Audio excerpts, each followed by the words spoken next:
다니엘 1장 8절에서 16절, 3장 16절에서 18절 말씀 봉독한 후에 하나님의 감사 기준이라는 제목으로 말씀 증거하겠습니다. 다니엘 1장 8절에서 16절, 또 3장 16절에서 18절입니다. 먼저 1장 8절부터 읽습니다. 시작. 다니엘은 뜻을 정하여 왕의 진미와 그의 마시는 포도주로 자기를 더럽히지 아니하리라 하고 자기를 더럽히지 않게 하기를 환관장에게 구하니 하나님이 다니엘로 환관장에게 은혜와 공유를 얻게 하신지라. 환관장이 다니엘에게 이르되 내가 내 주 왕을 두려워하노라. 그가 너희 먹을 것과 너희 마실 것을 지정하셨거늘 너희의 얼굴이 초췌하여 동무 소년들만 못한 것을 그로 보시게 할 것이 무엇이냐. 그렇게 되면 너희 까닭에 내 머리가 왕 앞에서 위태하게 되리라 하니라. 환관장이 세워 다니엘과 하나냐와 미사엘과 아사랴를 감독하게 한 자에게 다니엘이 말하되 청하오니 당신의 종들을 열흘 동안 시험하여 채식을 주어 먹게 하고 물을 주어 마시게 한 후에 당신 앞에서 우리의 얼굴과 왕의 진미를 먹는 소년들의 얼굴을 비교하여 보아서 보이는 대로 종들에게 처분하소서 하매 그가 그들의 말을 쫓아 열흘을 시험하더니 열흘 후에 그들의 얼굴이 더욱 아름답고 살이 더욱 윤택하여 왕의 진미를 먹는 모든 소년보다 나아 보인지라. 이러므로 감독하는 자가 그들에게 분정된 진미와 마실 포도주를 제하고 채식을 주니라. 아멘. 우리 3장 16절부터 18절 말씀도 같이 읽습니다. 3장 16절입니다. 시작. 사드락과 메삭과 아벳느고가 왕에게 대답하여 가로되 느부갓네살이여 우리가 이 일에 대하여 왕에게 대답할 필요가 없나이다. 만일 그럴 것이면 왕이여 우리가 섬기는 우리 하나님이 우리를 극렬히 타는 풀무 가운데서 능히 건져내시겠고 왕의 손에서도 건져내시리이다. 그리 아니하실지라도 왕이여 우리가 왕의 신들을 섬기지도 아니하고 왕의 세우신 금신상에게 절하지도 아니할 줄을 아옵소서. 아멘. 이번 한 주간 드라마 바이블로 성경을 읽으면서 특별히 잠언 말씀을 통해서 인생의 지혜를 많이 얻으셨습니다. 근데 가끔은 우리 아이들로부터 인생의 지혜를 배울 때가 있습니다. 몇 주 전에도 오늘처럼 비가 참 많이 내린 날이 있었습니다. 그 전날에도 비가 심하게 내려서 그날 비가 오는 것이 그리 반갑지만은 않았습니다. 교회에서 일을 마치고 저녁에 집에 가서 식사를 한 후에 저희 아이가 저녁에 운동을 배우는 게 좀 있거든요. 그래서 아이들 운동 라이드를 갔습니다. 갈 때는 비가 안 왔는데 올 때는 비가 심하게 내리는 거예요. 그것도 아이들이 차에 탁 타서 출발하려고 하는데 갑자기 차창에 큰 빗방울이 두둑 하고 이렇게 떨어지는 것입니다. 그래서 제가 저도 모르게 웬 비가 이렇게 많이 와 하고 조금 짜증스러운 목소리로 말을 했습니다. 그런데 옆에 탄 아이가 아주 차분한 목소리로 이렇게 말하는 거예요. 아빠, 비가 안 오면 어떻게 레인보우가 있겠어요? 제가 오? 이 녀석 봐 하면서 둘이 얼굴을 마주 보면서 씩 웃으면서 서로를 격려했던 기억이 있습니다. 올 때 괜히 미안하더라고요. 그래서 괜시리 너 레인보우가 한국말로 무슨 말인지 알아? 모르겠대요.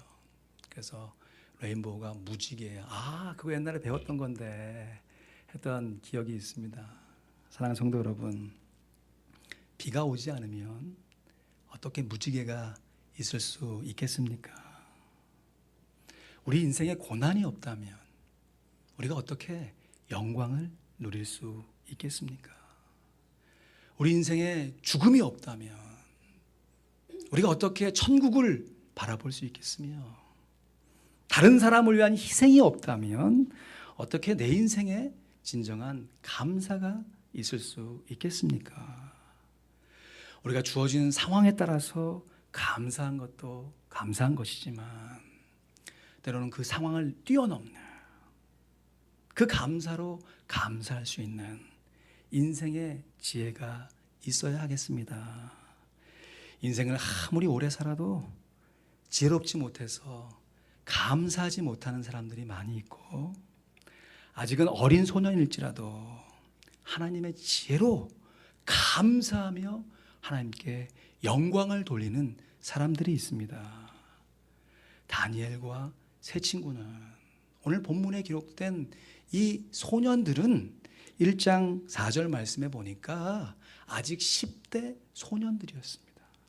흠이 없고 아름다우며 모든 재주를 통달하며 지식이 구비하며 학문에 익숙하여 왕궁에 모실 만한 소년들 중에서 선별된 자들이 바로 다니엘과 세 친구들이었습니다. 그런데 어떻게 아직은 어린 이런 10대 소년들에게서 어떻게 그런 담대한 믿음으로 하나님 앞에 감사를 올릴 수 있었는지 정말 놀라울 따름입니다. 그래서 오늘은요, 오늘 말씀의 제목대로 하나님의 감사 기준에 꼭 맞게 감사했던 이 10대 소년들의 감사의 모습을 어느덧 어른이 되어버려서 인생을 살아가고 있는 우리의 모습 속에 꼭 포개어 교훈을 받기를 원하는 것입니다. 하나님께서 우리들에게 원하시는 감사의 기준을 크게 구분해 보면 세 가지로 나누어 볼 수 있습니다. 첫 번째, 하나님의 감사 기준은 따라하실까요? 그러하기에 감사합니다. 그러하기에 감사하는 것입니다. 이것은 하나님께서 베풀어 주시는 환경이 그러하기에 감사하는 것이에요. 환경 때문에 감사하는 것입니다. 다니엘과 세 친구들이 바벨론의 포로로 잡혀갔습니다. 포로로 잡혀간 것이 무슨 감사할 거리입니까? 그러나 나라가 망하고 그 망하는 과정 가운데 얼마나 많은 사람이 죽었으며 얼마나 많은 사람들이 고통을 당했겠습니까? 그런 와중에 다니엘과 친구들이 왕궁에서 살게 됩니다. 여러분, 이것도 솔직히 말하면 다른 사람은 다 어려운데 나 혼자 조금 편한 환경에 있다고 그것을 감사할 것인가? 한번 물음표를 찍어볼 만합니다. 이것을 통해서 감사한다는 것이 아니라 다니엘 이런 와중에서, 포로로 잡혀온 와중에서 뜻을 정했다는 것입니다. 8절 말씀해 보니까 다니엘은 뜻을 정하여 왕의 진미와 포도주로 자기를 더럽히지 아니하리라. 내가 포로로 살았는데 내 인생 될 대로 돼, 이게 아니라 포로로 잡혀왔음에도 불구하고 뜻을 정해가지고 내가 하나님 앞에서 거룩하게 살리라, 자기의 모습을 하나님 앞에 결심했다는 것입니다. 그랬더니요, 놀랍게도 우리 9절 말씀 같이 볼까요? 우리 9절 말씀 같이 읽습니다. 시작. 하나님이 다니엘로 환관장에게 은혜와 궁유를 얻게 하신지라. 아멘. 사랑하는 성도 여러분, 우리들이 그러하기에 감사한다는 것은요, 하나님께서 베풀어 주신 은혜와 궁유 때문에 감사하는 것입니다. 여러분, 우리가 예수를 믿고서 신앙생활을 계속해서 반복해서 하는 과정 가운데 그 세월의 연수만큼 감사가 점점점 많아지고 계십니까? 아니면 안타깝게도 신앙생활한 연수는 늘어나는데 오히려 하나님 앞에서 감사하는 우리의 모습은 줄어들고 있는 것은 아닙니까? 여러분, 우리 모두가 다 대부분이 한국에서 사시다가 어느 시점에 미국에 와서 살아가는 이민자의 모습을 살면서 미국에 살아가는 세월의 연수만큼 우리가 하나님 앞에 감사하긴커녕 시간이 지나가면 지나갈수록 오히려 우리의 모습 가운데 감사의 모습은 줄어들고 있는 것은 아닙니까? 여러분, 우리 각자가 미국에 온 모양과 시기가 다 다릅니다. 여러분, 처음 미국 오셨을 때 그 순간을 한번 떠올려 보십시오. 나름 뜻을 정하시지 않으셨습니까? 아니, 뭐 누군가의 손에 이끌려서 어떨결에 왔다 할지라도 그 처음 설레었던 어떻게 살아갈까? 무슨 일이 기다릴까?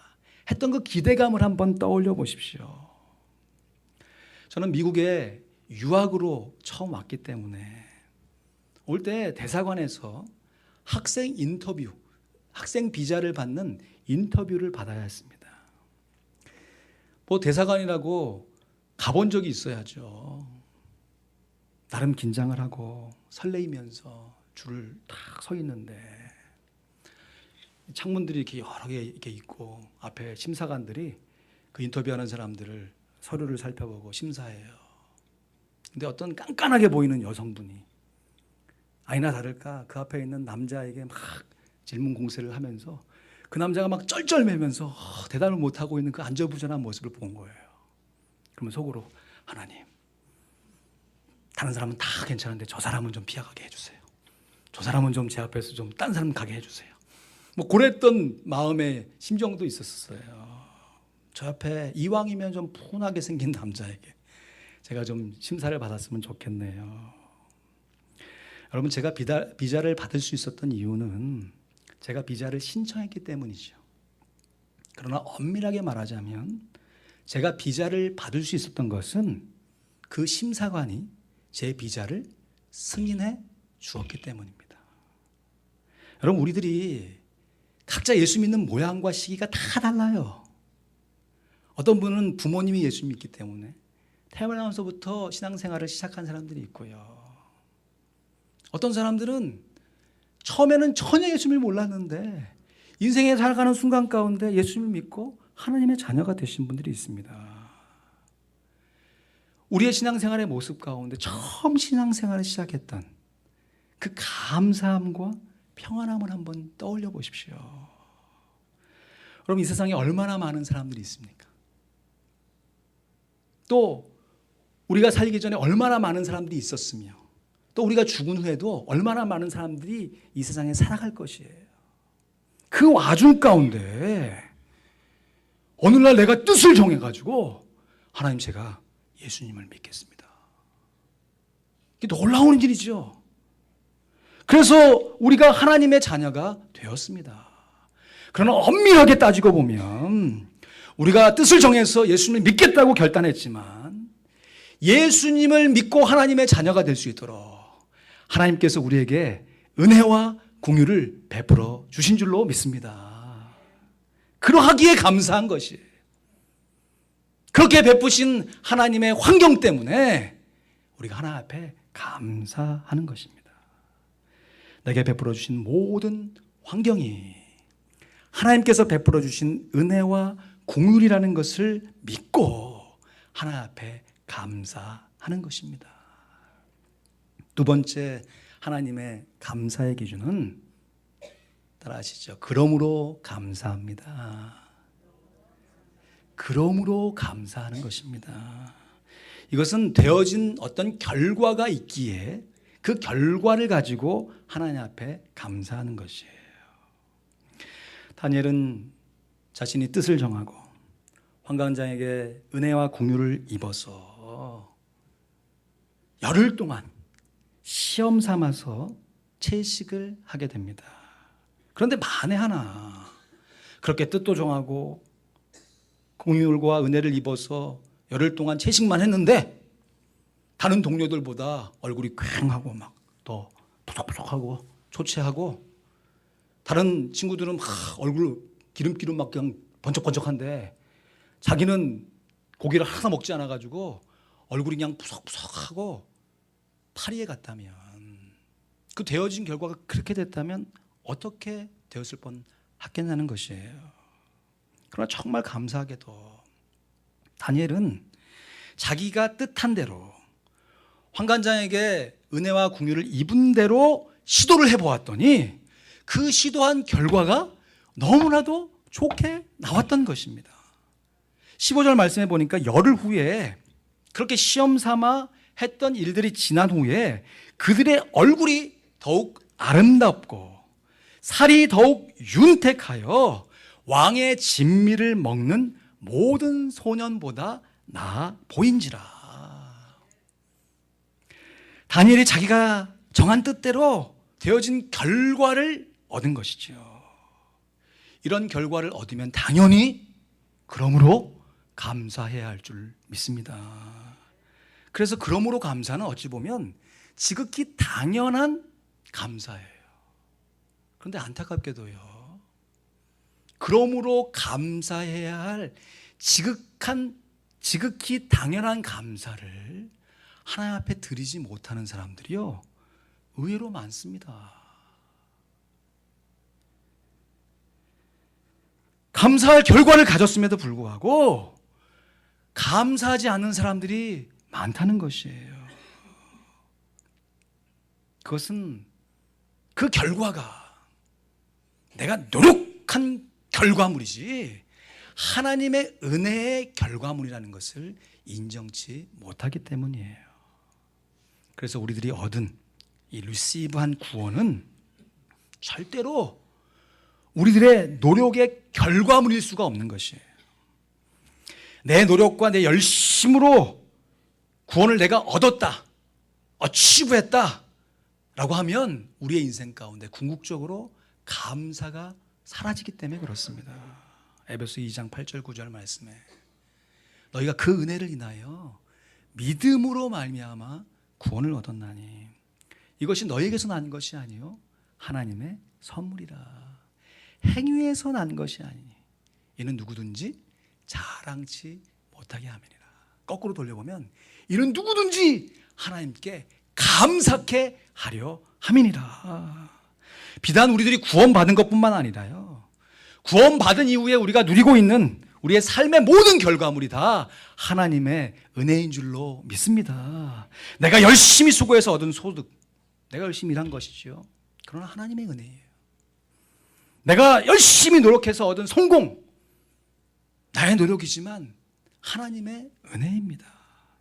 내가 열심히 사랑해서 얻은 가정, 내가 열심히 봉사해서 세운 교회, 나의 사랑과 봉사이지만 그 궁극적으로 다 모든 것이 하나님의 은혜인 것을 고백할 때 우리는 되어지는 모든 결과 앞에서 그러므로 하나님께 감사할 수 있습니다. 지난주에 다운타운에서 누굴 만나고 늦은 밤에 돌아오는 길인데요, 요즘 길도 막히는데 사고들이 왜 이렇게 많이 나는지, 85번에서 부포도 이렇게 갈라지는 쪽 있잖아요, 다운타운 조금 벗어나서 거기에서 길이 막히기 시작하는데 이거 뭐 한밤이 되었는데도 차들은 뭐 너무너무 많고 막 뒤에 막 앰뷸런스들이 막 한 대가 아니라 여러 대가 막 번쩍번쩍 오고 오니까 이게 막 되날 같아요. 막 주변이 막 밝아졌습니다. 그리고 앞에 표지판을 보니까 3.5마일 앞에서 사고가 났다, 그러니까 막힐 것이다 라고 안내문이 뜨더라고요. 제 평소 같으면 아이고 이게 뭐야 하필 요 시점에서 하면서 조급한 마음에 셀폰 꺼내가지고 빨리 가는 길 없나, 어디쯤 막히나 막 그거 살펴보면서 막 가능하면 좀 빠른 길로 막 그냥 차선도 막, 제가 맨날 그랬다는 건 아니에요. 가끔 그렇게 했거든요. 길은 복잡하고 마음은 분주했을 것입니다. 근데 정말 감사하게도요, 그 중간에 오늘 함께 나누고 있는 하나님의 감사 기준이라고 하는 설교 말씀을 머릿속에서 정리하고 묵상하고 있었거든요. 그러면서 제 안에 이런 생각이 드는 거예요. 우리 성도들에게 다니엘처럼 뜻을 정해서 믿음으로 감사하라 이야기하기 전에 이 상황에서 네가 먼저 한번 감사해보면 어떻겠냐, 한번 시험 삼아서 감사해보자. 그래서 그래, 나도 다니엘처럼 뜻을 정해서 길은 막히지만 내가 감사하리라 해서 차에서 감사합니다, 영어로는 땡큐 하면서 여러 번 감사합니다. 감사합니다. 그랬습니다. 그랬더니 신기하게도요.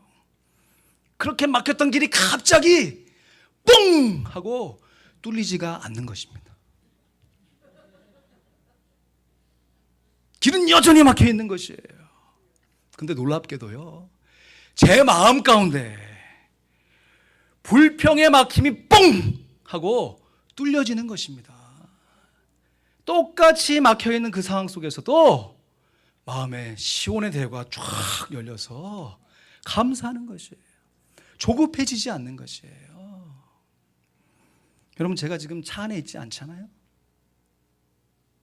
시간이 흘러서 주일에 지금 예배를 인도하며 설교를 하고 있습니다. 이 모든 것이 다 하나님의 은혜인 줄로 믿습니다. 그러므로 감사하는 것입니다. 새마을 운동 구호 기억나십니까? 우리도 한번, 아이고야 그러시죠. 여러분, 우리도 한번 감사해 봅시다. 우리도 한번 감사해 보세요. 정말 2월 한 달 동안에 그래서 우리 교회 감사 캠페인, 뭐 어른들 상대로 무슨 유치하게 감사 캠페인을 벌이는가 싶기도 하지만, 여러분, 우리 가운데 서로 감사한 마음을 격려하고 성도들 향해서 감사함을 함께 나누는 것은 너무너무 중요한 일입니다. 구호도 정해봤어요. 감사하면 화평합니다. 한번 주위 옆 사람 보고 한번 얘기 다시 한번 해주시죠. 감사하면 화평합니다.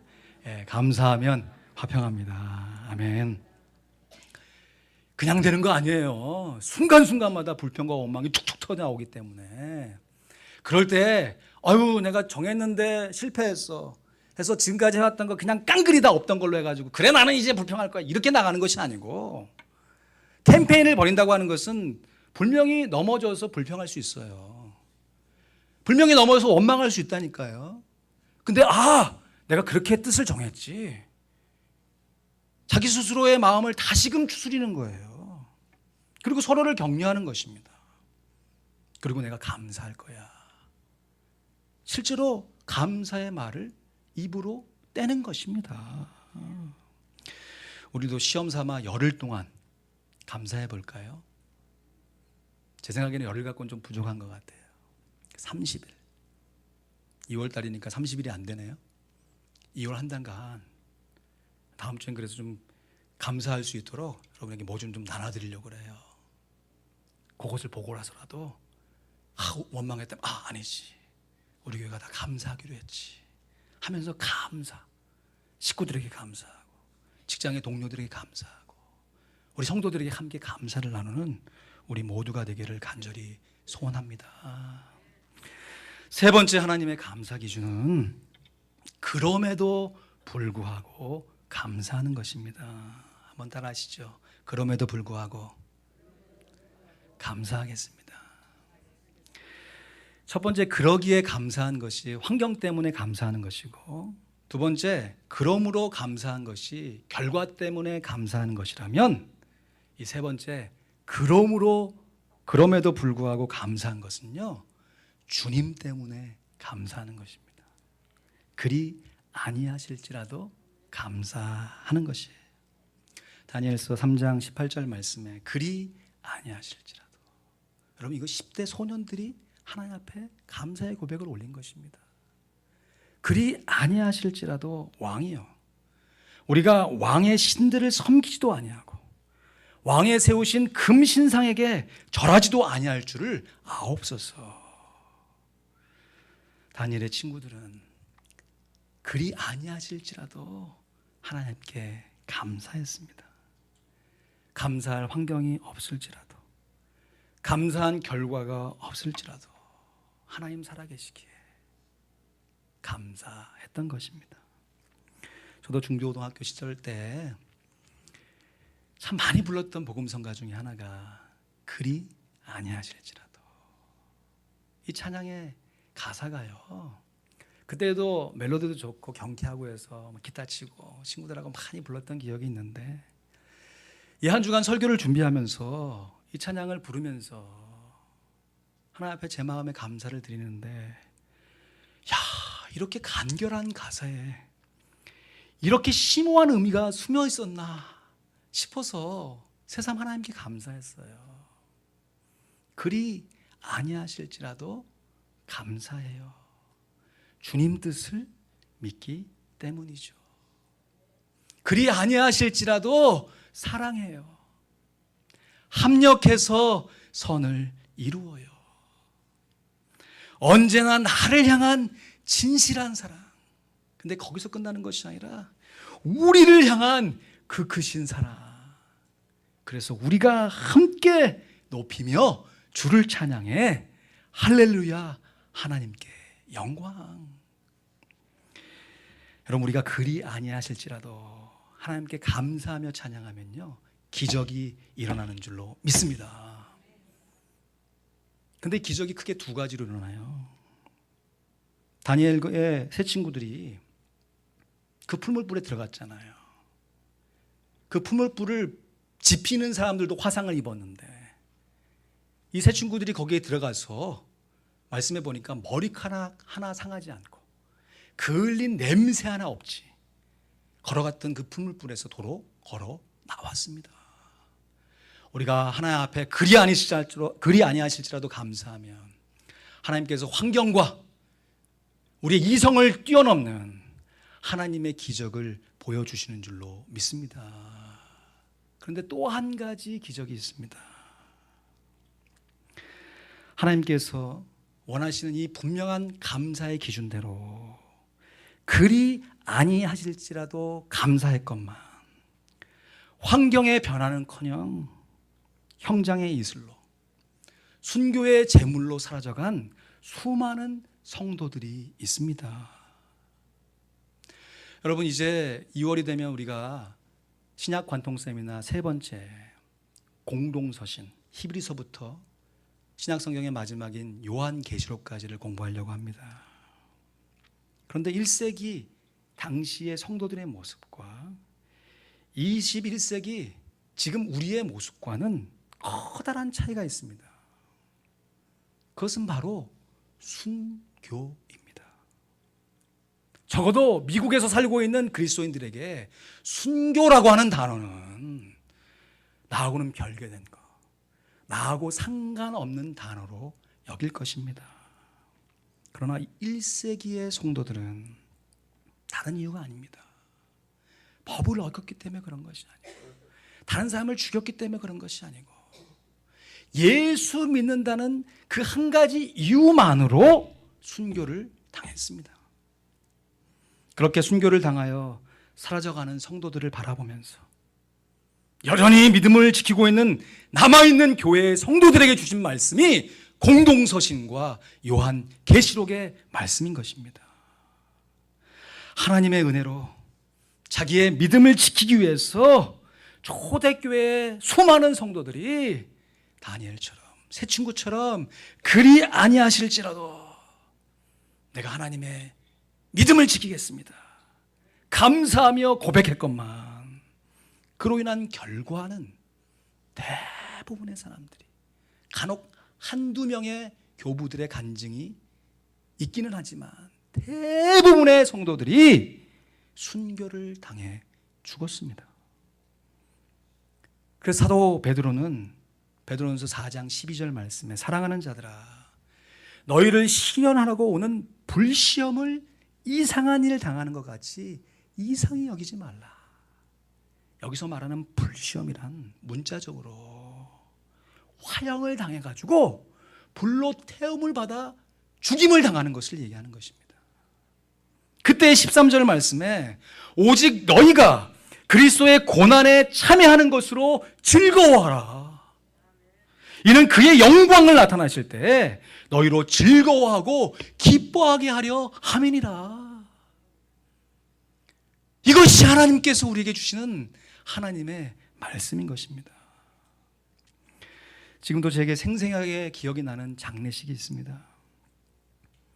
제 학교 선배님의 장례식이었어요. 한국에서 추운 겨울 눈발이 날리고 있는 그 상황 가운데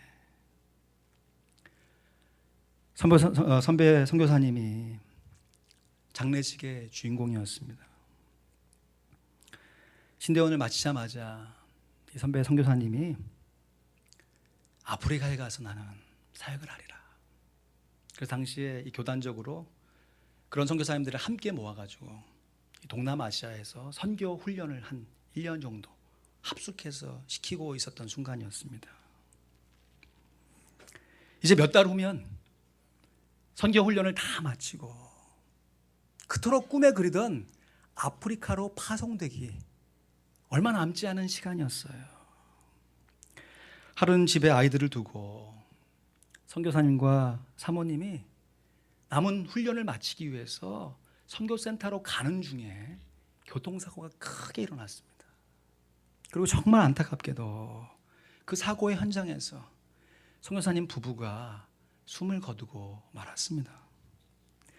시신을 한국으로 가져오는 대신에 그 선교 훈련 받는 동남아 지역에 묻으리라 가족이 합의하고 한국에서는 시신 없는 장례식을 치르는 것이에요. 많은 사람이 모였습니다. 시계 순서에 따라서 선교사님의 아버님이 모인 조문객들을 향해서 인사하는 시간이었습니다. 백발이 석성하신 장로님이었는데 눈물을 머금고 이렇게 말씀하셨습니다. 하나님께서 우리 가문에 순교자의 영광을 허락하셨습니다. 하나님 감사합니다. 가문의 영광입니다. 이것이 분명한 하나님의 감사의 기준인 것입니다. 말씀을 맺습니다. 하나님의 감사 기준. 첫 번째, 그러하기에 감사합니다. 하나님께서 베푸신 환경 때문에, 그 은혜 때문에 감사하는 것입니다. 두 번째, 그러므로 감사합니다. 하나님께서 베풀어 주신 결과 때문에 감사하는 것입니다. 그리고 세 번째, 그럼에도 불구하고 감사합니다. 하나님께서 베풀어 주신 환경과 결과가 당장에 보이지 않을지라도 어쩌면 우리 인생 가운데 맛보지 못할지라도 저 천국을 소망하면서 그리 아니하실지라도 감사하는 것입니다. 시편 50편 23절 말씀에 감사로 제사를 드리는 자가 나를 영화롭게 하나니 그 행위를 옳게 하는 자에게 내가 하나님의 구원을 보이리라. 할렐루야. 다니엘과 세 친구들은 그 어린 10대의 나이에 하나님의 분명한 감사 기준에 맞는 그 감사로 하나님께 영광을 돌렸습니다. 우리들도 하나님의 감사 기준에 걸맞는 감사로 하나님께 영광을 돌리며 우리의 인생의 순간순간마다 하나님의 은혜에 감사하며 살아갈 수 있는 하나님의 귀한 자녀들 되시기를 주님의 이름으로 축원드립니다. 기도하시겠습니다.